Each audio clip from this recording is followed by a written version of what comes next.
I'm Riley Fisher. I'm Jocelyn Ciati. I'm Jack Alamartis. And this is day 1 of WAI 2024. Woo! Woo!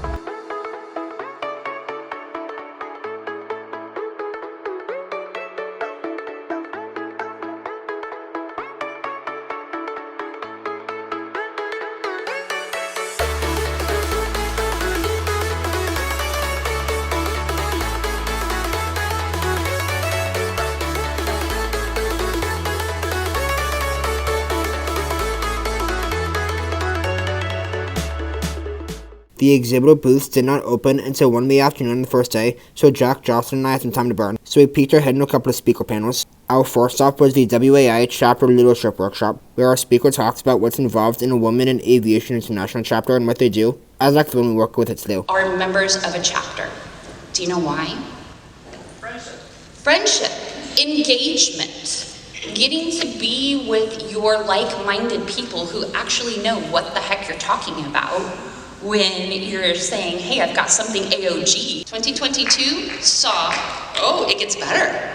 We projected 25% increase. Event, 10 years of going strong. Can you believe that we've gone from 3,500 kids on the first year to over 30,000 on our 10th year? Speaking of Girls in Aviation Day, go check out the video I did on that one since we organized it back in September. After we left, it was already time to get to the panel brought on by some friends from our hometown. Fancy seeing you here, Gojet. First Lou, yeah. From St. Louis, and you know that probably then. I think Really? I remember. Yeah, You yeah. guys are familiar from your from Flight a couple team in events I WAI. spoke to. Yeah. Great. Yeah. This is your first time at Women in Aviation? Yeah. Uh-huh. It's a spectacular conference. Oh, You're yes. going Uh-huh. My first time was last year, and I'm like, we're going to get way more. Ready to get back again, aren't ya? Yeah. Well, thanks for coming. Of course, yeah. It's nice to see some hometown folks. Are you guys originally from St. Louis? I am. Idaho. He is. We're not. Idaho. Idaho. Northern Idaho. Beautiful up there. Yeah. So, Nice. long way from St. Louis to Connecticut, and then a long way to here. Just all over the place. We want to welcome everyone to the Gojet Women Empowering Flight Industry Session. I want to introduce our moderator. His name is Rick Leach. He is the president of Gojet Airlines. He's been in the industry over 44 years. He actually usually is on the panel, but today he wanted to make sure that we highlight some of our women in various roles here at Gojet. So let's welcome Rick Leach. Pinch me moment, folks. Do I have an amazing team? And this is representative of the many other hundreds of people that make up the Gojet family. But let's talk about where we are in our industry with women in aviation, how our industry has evolved. And I want to just go through some highlights and some statistics that really fast. So private pilots, these are folks that showed interest in aviation, right, as a pilot. And it moves up. And if you go on, and you'll see that over the years, through current time, we're progressing in a positive way. Smaller numbers, so you had those bigger numbers in the class, a little bit smaller number, but trending in the right way, but still way too small. But we're excited about the positive trend. Then how many made it to the cockpit to become a pilot? Of the pilots that are in the cockpit today, 2.8%, don't tell me that men are the only people that can fix things. Not true. I mean, manager of the engine shop. Airplanes can't fly without engines. So let's move on to the next slide. Dispatchers, the folks that's on the ground working with the pilots, navigating, helping them have the support they need to legally fly that airplane and helps them navigate difficult situations. A little bit bigger number there, which is great. What advice would you give a young woman interested in following a career path that would lead them to the position you're currently holding today at Gojet Airlines? So being well connected and just taking on and layering your the roles that you do, and then you will end up finding that ultimate fit that maybe would be a long-term career. So that's my advice. Okay. I agree with everything Aaron said, of course. Go ahead, Caitlin. I guess I can speak more towards the maintenance aspect of the department, but don't be intimidated. I feel like a lot of people, both, and that's not even just for women, but are intimidated. There's this giant aircraft. Where to even start? But like, there's so many opportunities nowadays, especially that we have like an apprenticeship program, and we support you 100%. We will train you, we will teach you, we will not let you fail. Let's hear from the pilots. Yeah, no, I was going to say the same thing, just go for it. Like she said, it can sometimes be an intimidating industry, especially like being a low number and everything like that. But like, we're the only ones that can really bring that number up, right? So it kind of falls on all of us of like, hey, let's just go for it and do it. And I would recommend also being resourceful. And I think that can fall under a lot of categories. But, you know, if the money aspect, obviously it's not cheap to be a pilot, but if the money aspect is intimidating, like, be resourceful, look for scholarships. You get so much support, like being a female, but you have to do the legwork, right? You have to go do the research, you have to go find these things. Joining like Women in Aviation, like these groups support you, and you know, and like she says, companies, right? We have a lot of programs as well too. Like again, for me, I came through the Rotor Transition program. There's a lot of support out there, and that wasn't just like we support you know, they financially supported me as well too. So yeah, I mean, just a quick little story regards that is walking through the airport 2 days ago in my uniform. You know, I get a little girl like 4 years old. Are you the pilot? Yes. You want to try on my hat? You know, and that means everything to a woman who was older than me, saying that is so cool.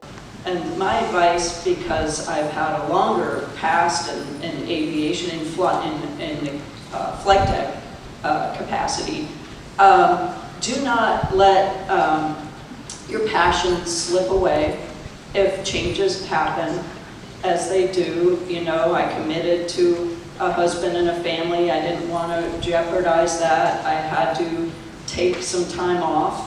And I mourned the loss of my career, but the biggest mistake was letting my passion slip away for too long. Keep your foot in the door no matter how. Don't let your flight instructor ratings lapse. Stick at it, stick with it. Thank you to the panel. Can I put in a round of applause for our leaders up here? Look, I hope you guys have learned a lot about the industry, a lot about the journeys that you have, because the world is your oyster, especially this industry. And more importantly, an opportunity at Gojet. You know, we're happy to welcome you into the family. At the very end of the panel, everyone along with the audience stepped up in the front for a huge group photo. I did the same thing I did when I took the big Gojet group photo last time. Instead of being the one photographed, I was the one doing the photographing. Pretty soon we took a break in between the Gojet seminar and our meeting prior to opening our exhibit to step outside for some photo fresh air and check out the WAI merchandise they were selling. We saw our booth for the first time and were greeted with everything all set up. After Jack and I took the first exhibitor shift, Jocelyn and I went for a quick trip to interview a few of the behind-the-scenes leaders of our St. Louis regional airline partners, Gojet. Alright, so I'm here with Sam and Rick over at Gojet. So first, I want to just tell me like what you do, like what your role is in the company. No, go ahead. I'm the Vice President of Global Services. I do the maintenance, finance, supply chain, logistics. I'm also responsible for the pilot recruiting. That includes also the maintenance, flight attendants, and anything admin in the building. Okay. I've been with the company for 27 years, and I've been working with Rick every one of those days. Awesome.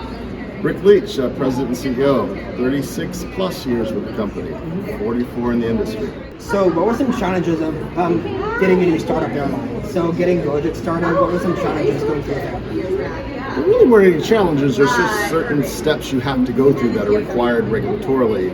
And quite frankly, we were certified in record time. It was just under 7 months, between 6 and 7 months, from the time we decided this is the way we needed to go to start Gojet. So we started in like December of 2004, and we were certified, I think, fully in like June or July of 2005. So there's just it's very, very quick. There's just a process you have to go through. There's regulatory hurdles. Now, we had a lot of depth of experience and certification with the company, had a lot of good subject matter experts. We worked very well with the FAA, who had been through certifications with us before, so there was a lot of confidence on that side as well. So the process really was quite smooth and straightforward for us. Okay. And then with the CRJ 550, who came up with that? Like, where'd you get the number 550? Rick Leach. Well, I did come up with that. It was sort of like we knew there was an opportunity for some fuselages, the CRJ 700, that was sort of going to be sort of very secondary to the market. It's a great airplane with a lot of life left in it, but we knew that it was not as flexible as some of the other options on the market today, like the 175, Embraer 175 that can be at 70 seats or 76 seats. And because of scope limits, the 70-seater has a place, but a 70-seater that can also become a 76-seater is more flexible, right? The scope changes. So those, as they came out programmed, less of them were going to be recontracted. So it was an opportunity for us to find a way to use this fuselage in a positive way to bring value to the market. And through designing it, we anticipated sort of what were the challenges that our partners face. And one is scope limits. And in 50-seat category, most of them don't have limits in scope in most cases. And therefore, if we could take and find out what are all the challenges that people sometimes have with regional flying, which it's an important and necessary element of our industry, how do we correct all those things? And we were able to do that with the 550.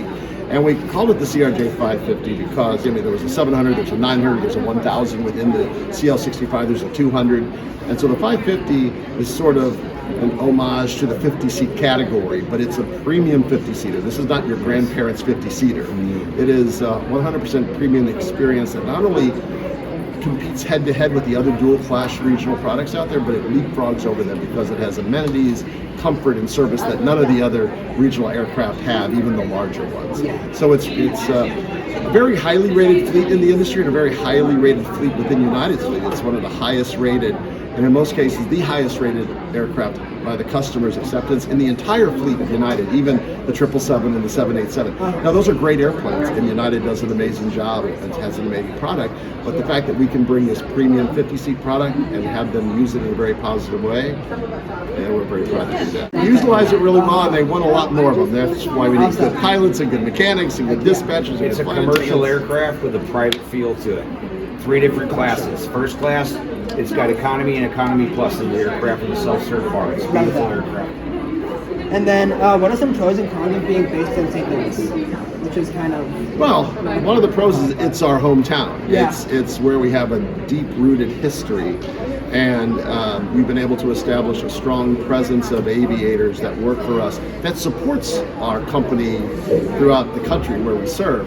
So we do it quite well, but we have a big core group of folks that have been with us. I mean, been with us for 20, 25, 30, 35 years, and that's unheard of in our industry usually, especially at a regional level. A lot of our leadership has been with us 20, 25 plus years. I've worked with some of the same people for 35 years, and that is unheard of for leadership in the company to be around in any industry, let alone an airline, that long. And so those core people are here, and they help mentor the other folks that come into the company. And so St. Louis we're proud to call that home. And obviously at our history origin, it was TWA. So we were a big part of that. So that's where you sort of needed to be. But it's where we put our roots and where we'll generally be, even though we do fly all over the place. We have much larger operations in other parts of the country. Okay, thank you. Well, thanks for your time, guys. No problem. Thank you. Okay, Thank you very much. After that, we walked around for a little longer until we headed back to the booth to cover another shift. As that shift came to a close, so did day 1 of the conference.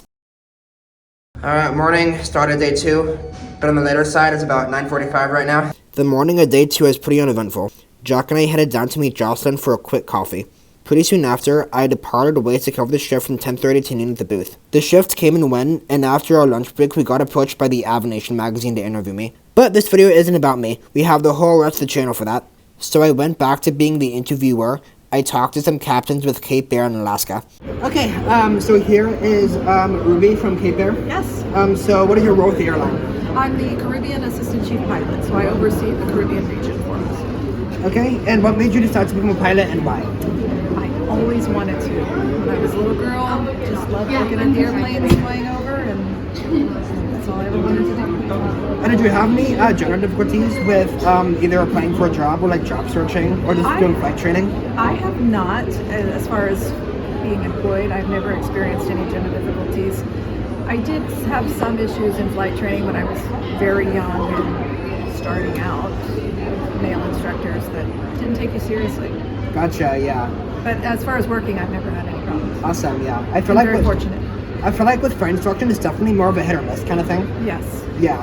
So and that was a long time ago, also 20 years ago. Got so it, yeah. Different environment. It's a lot better now, isn't it? It's better now. Yeah, I think so. I hope You so. think so? I hope so. And do you have any advice for young women who are looking at starting with flight training or doing flight training right now and early? Just stay with it. I know it's hard. It's hard to get the funding, and just it's worth the struggle and the commitment that you make to it. It's worth it in the end. The perseverance. Stay with it. Awesome. Thank you so much. Thank you. Okay, I'm Julie Thiel. I'm a captain, 21 years with the company, base chief pilot in Anchorage. And I'm Marcy. I'm a captain with Horizon. I've been there just over 2 years, Boise based on the Embraer 175. And what's your overall role? Like, what does a typical day look like? Or any like extra responsibilities being the chief pilot in Anchorage? The chief pilot in Anchorage, just like any of our bases, and I'm pretty sure it's like that with every airline, is to take care of the pilots at the end of the day. So I have 328 pilots up in the Anchorage base, and they come to me with any questions or concerns, anything I can do to help them with schedules, with home conflicts, with operational issues, those kind of things. So I fly a desk instead of an airplane right now. Gotcha. Yeah, but it's good, and I also get to, being in the Anchorage base, get to help work with the operations throughout the whole state of Alaska with the DOT and the FAA control towers, all that. Yeah, so it's fun. Cool. And then what made you two realize you wanted to become a pilot? Oh, I started with an art major and ended up going into engineering, which took me into an A&P mechanic area, which then I was tired of fixing airplanes and I wanted to go fly them. So I started my private pilot certification when I was 20, and I was in school at the time, and I fell in love with it. So yeah, it was passion. I think everyone's passion starts somewhere, and I think it's awesome to see how everyone's is a little bit different. I remember growing up, my mom talking about flying with her dad. He flew general aviation. I never got to meet him. He died before I was born, but I think that sparked that initial influence of aviation in my life, just hearing those stories from my mom.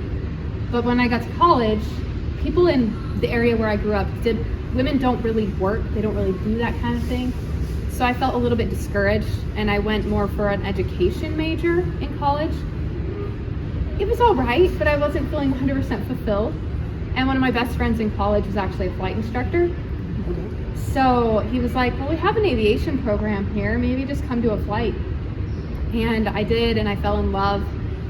And I think it's just, for me, my story just really highlights, like, there were a lot of things that outwardly told me no, but I just finally decided I was going to try it and see what happened. And getting over that hurdle is sometimes really hard, but for like upcoming students, that's like the best advice I have. Just keep pushing. Mm-hmm. And then did you come across any gender difficulties during like job searching or hiring or flight training? Absolutely. I mean, I started my flying in 1987, so it was a different generation back then. But none of that ever stopped me. So, I could say I went and knocked on a hangar in Van Nuys, California with a company, and there was a classified ad in the newspaper.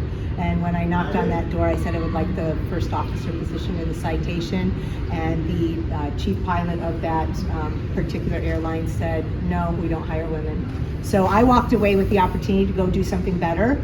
And that's always been my advice to the young women out there. Don't let that deter you. That person just gave me a better opportunity to go get a job with a company that really is going to want me as a pilot and as a female pilot as that. I would say I haven't experienced as many direct barriers like that. But there are definitely barriers sometimes within women supporting other women. I have sometimes seen that it becomes competitive instead of supportive. Mm-hmm. And so, to me, it's much more refreshing to have people that are lifting other people up and are happy for each other's success instead of clawing to the top to get a spot. Love that. Okay. And then do you have any advice for girls or just any student pilot in general who's just starting out or just early in their flight training? Enjoy the journey. Yeah, that honestly goes along with what I was going to say. Don't spend your time rushing to get to the next best thing. 100%. Don't rush. Enjoy the journey. Learn from the people you're flying with that are even all cross-divisional groups. Just learn from everybody and enjoy the journey, 100%. Yeah. Thank you so much, guys. You're welcome. It was nice to meet you. Yeah, have a good one. We also talked to a female mechanic for Alaska, but she didn't want her face to be shown. But she mentioned how she was the first female mechanic that got brought on by Virgin America, and that led to Alaska, and how the ratio of female to male mechanics are much worse than the ratio of male to female pilots. And Alaska Airlines is the only ones doing something to raise those stats, which is amazing. Later that night, we attended a karaoke party put on by Gojet. Everyone from the Gojet team was down there and even sang, including the fearless leader. The three of us also performed, but we don't want to see that.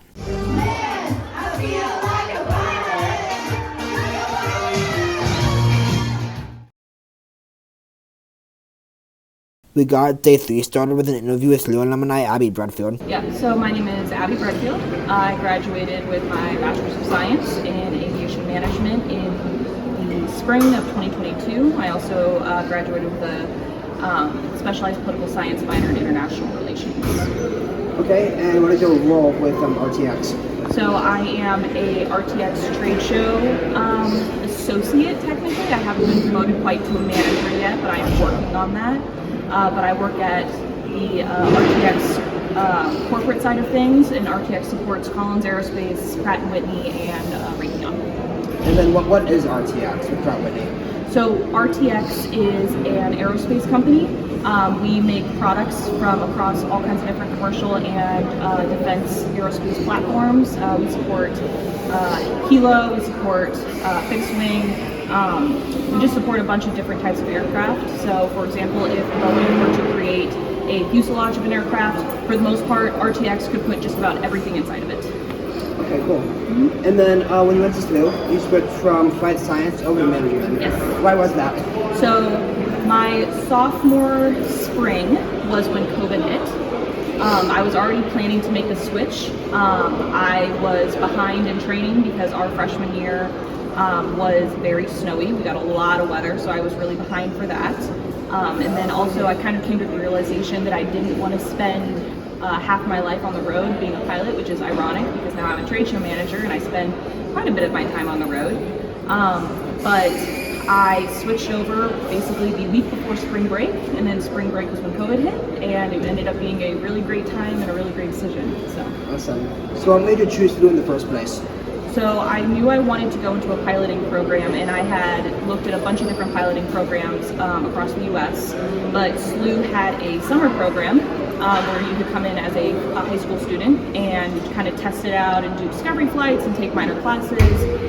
So I came as a 16-year-old to the SLU summer program. A lot of my classmates actually also did the same thing. They were also part of the summer program, which was very fun to find out when we got in freshman year. But I did that, and I ended up really loving the campus, and I really couldn't get it out of my head all through the rest of high school. And so I applied to a bunch of different colleges, and SLU gave me some really great scholarships, so it ended up working itself out. Awesome. And then how did SLU prepare you for what you do with RTX and Pratt & Whitney? So SLU, as a management student, requires you to have an internship, which was something that I wasn't really planning on having as a pilot, because you don't need it as much as you do as a management student. So I got my internship with Collins Aerospace, which is one of the companies involved in RTX, and I did my summer internship, which ended up turning into my fall and spring semester of college as well. They elongated my internship and then ended up offering me a job at the end of it. So that was really nice. But also having the background in piloting really helped with my time at RTX because I was able to connect things that we were talking about in meetings at RTX with things that we were working on, the different platforms that we were engaging in, and really roll in that pilot knowledge into how everything fits together and how everything works. Okay, cool. And then what advice would you give to any undergrads who are going through the management program? Just keep going through it. It's hard when you have all of your piloting classmates around you and they're doing really, really cool things, and sometimes they might discourage you a little bit because they're doing really cool things and they're really excited to talk about it and brag about it. Management is just a form of business, and they're an essential form of business. Without the management students and without the management focals, doing everything in the background and doing everything that you guys need, you're not getting up in the air. You're not getting the engineers there to fix the aircraft. You're not getting the ATP, the aircraft mechanics. You're not getting ATC up in the sky. You're not getting the finances worked out in the background. You're not getting anything done. So you're not flying without aviation management. And I think it's really important for flight science students to remember that, and for management students to get ready to be that main support for your pilot friends. Love that. And then, as you both know, TK is retiring at the end of the year. Yes. So any departing words, thank you words for him as he goes? So I'll see him in a couple of weeks, but my biggest thing for TK is just that he was a wonderful professor and a wonderful mentor, and it was really great to have him there as a big support throughout our undergraduate career. He did so much for me. He allowed me to be a teacher's assistant for several of his classes, where I was able to really engage in the SMS protocol. He was our teacher representative for safety management and the safety team in general, which was really great. And he's just overall a very wonderful person, very dedicated to his students, and I'm really appreciative of him for everything he has done. That's awesome. Thank you so much, Abby. Yeah, thank you. Yeah. Alright, time is now 10:50. Time to go cover shift at our Girls in Aviation Day booth. The Girls in Aviation Day event was held in the ballroom right down the hall from the main conference room. Our booth was located in the college and training fair section where Jocelyn was found manning the booth. Looking around, there are several fun activities such as arts and crafts, flight simming, and even drone flying to target the younger audience, and those activities were definitely a big hit.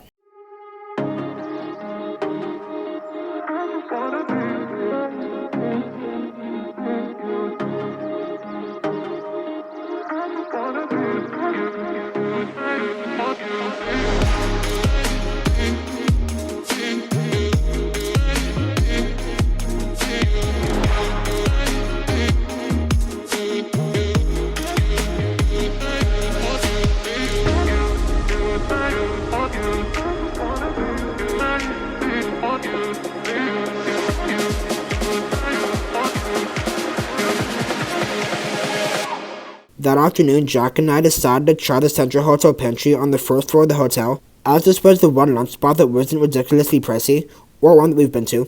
Here's our lunch. Jack and I both got the chicken quesadilla. Got the pool view out there. We got to our booth where the main table was moved to the front in preparation to tear it down. Our final shift came and went just before the time came to break down the fort. Alright, last things last. It's 6 o'clock and we're on our way to the celebration dinner.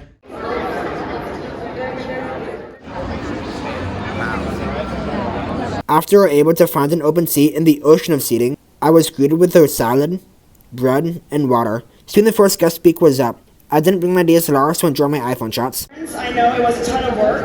I hope that from this point forward, you can kind of relax and just, it's like gravity, take hold. Your work is done. Shortly after, we got served our beef risotto and shrimp dinner. And being a part of the Southwest, I love looking out and seeing the beautiful sunrise, going over the mountains, and seeing all the different views. And that's always been my favorite part of flying, is getting to see the scenery, because it really is unbelievable. Good afternoon, ladies and gentlemen from the flight deck. This is your first officer speaking. My name is Lisa with Captain Joe. Welcome aboard Southwest Airlines Flight 3141 to Seattle, Washington. And personal goals. Women at Southwest will be a place for belonging, where knowledge is shared, where confidence, collaboration, and control over one's career is encouraged.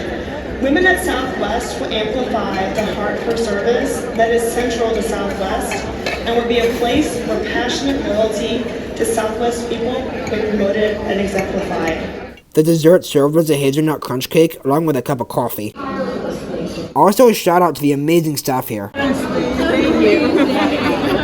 After the dessert, we were introduced to the Air Force First Undergrad Navigator Class 7800, followed by the U.S. Army Forces World War II flight nurses. I don't think any of us could have foreseen these accolades when we were selected in 1976 to be the first 6 women trained as U.S. Air Force navigators. I know such honors were not on my mind when I applied for this test program. I loved the excitement of a new adventure, the novelty of it, the experience of doing something other women hadn't done yet, And yes, I was looking forward to the challenge and the extra flight pay.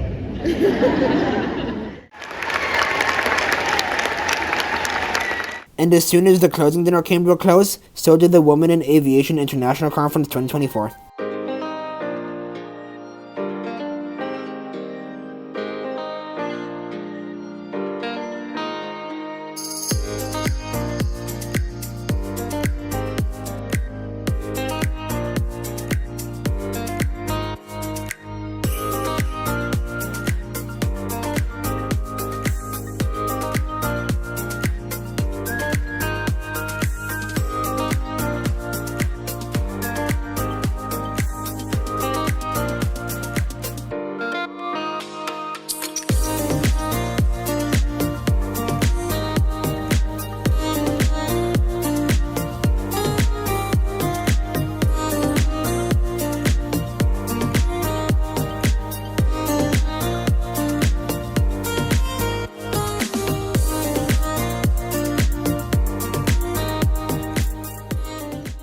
Bye. Bye.